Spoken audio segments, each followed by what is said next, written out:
What's going on, guys? Today I'm gonna tell you a story, and I'm not telling you a story as in this is something that I made up. This actually happened. So today I'm gonna tell you the story about how I beat up a girl.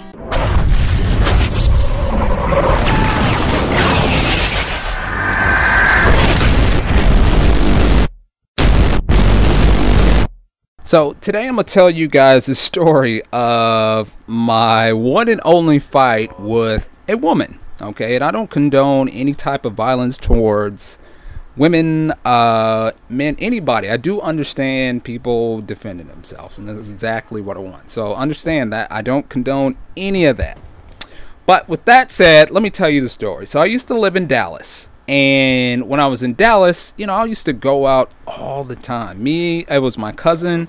I had a couple of cousins there, but my cousins and I used to go out all the time. So my cousin was just out of high school, and one of his friends from high school, his name was Chris, and we used to hang out with Chris. Chris and I used to play basketball together and all that. So we go to this club out there in South Dallas, and for those who don't know, South Dallas is not the greatest neighborhood of all, okay, but the girls are always banging, so we went out there. So we get to the club down there, right off Loop 12. And we got there a little bit early, so we sat around, did a little bit of dancing, not too much. So we're probably there about 45 minutes, maybe.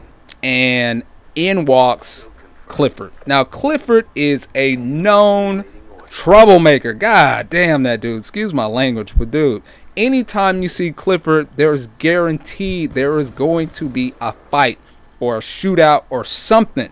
Guaranteed. So when Clifford walks in, he's this big dude. He's probably like 6'5", 6'6", real heavy Suge Knight looking cat.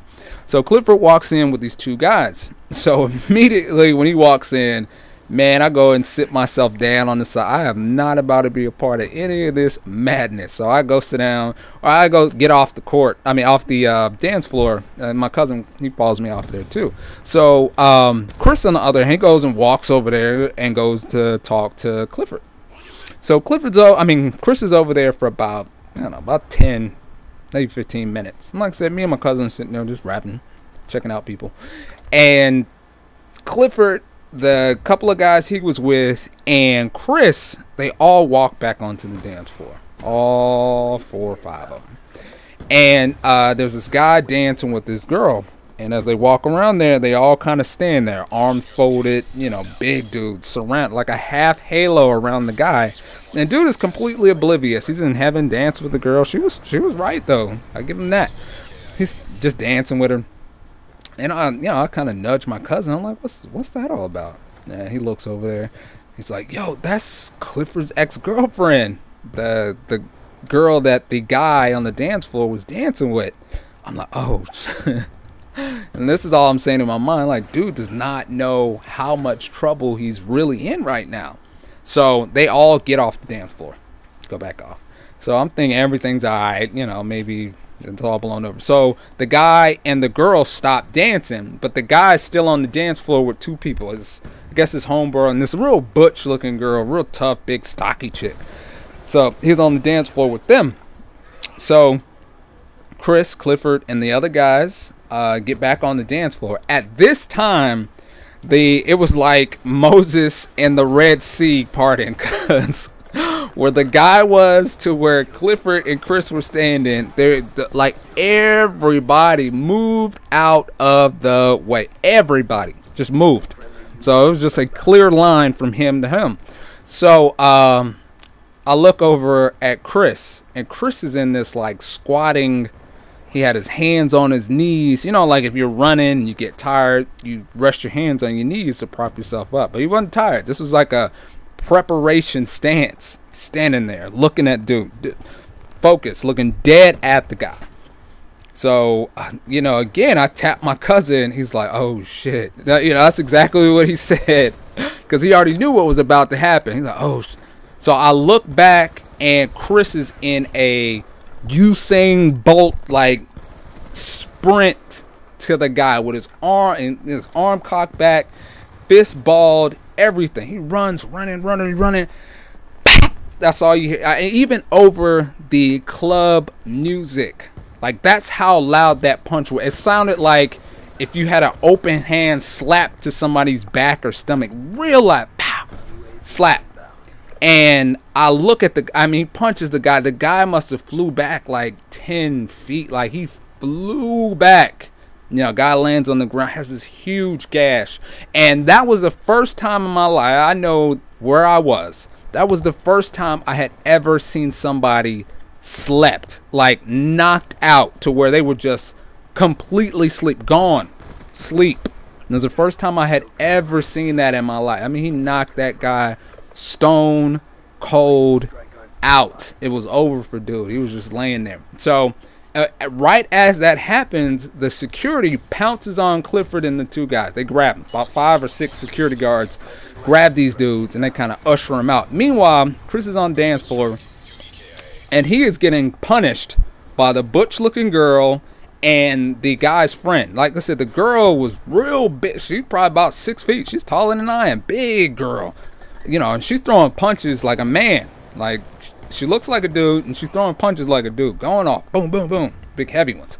So, my cousin and I just go over there just to break it up, to get him off of the dude. You know, get him off of Chris. So, we go over there, and my cousin grabs the dude, and I go to grab the girl, and that girl turns around and punches me dead in my flip-flopping jaw. Dead in the mouth. Like, it really hurt. She clocked me in my jaw.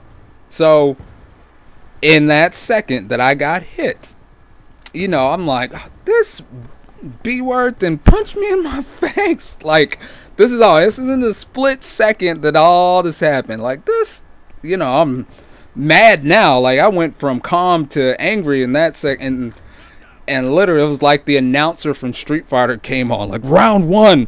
Fight. You know, I jumped in the stands, and I'm not going to tell you what happened after that. I'm not going to go into detail of what happened following that part right there, but like I told you before, I'm all about defending oneself. I just say it in that nature. So long story short, we get Chris out of there. They pull Clifford and then out there, and they, like I said, Clifford, those are some dangerous, really, really dangerous cats, man. I really don't mess with them at all. But they end up shooting at the club and all this other nonsense, man, crazy stuff. So following that, I had seen Chris a couple more times, but you know, when you know somebody and you can just kind of see them change, like they're just different, you know what I'm saying? So we tried it. Like, I had tried to hang out with him a couple times, but he was just a different dude. So, like, they had gotten in trouble. And this isn't even funny, but on a serious note, they ended up, every year Texas has this big Texas fair, and those guys ended up shooting and killing somebody at the fair. So, yeah, me and him never really hung out after that, and you know, everything else is history. But that is the time that I got in a fight with a girl. See, we only like music that rhymes. Alright, so that is my one and only fight with a woman in my life. I promise, please understand. And if this is your first time, please do not be scared away. But I promise this is not something that happens all the day. I'm not a outside street fighting with girls. This is your first time, please click the subscribe button. I got a couple of more. I think I may do this every day because I have many stories I want to tell to you guys.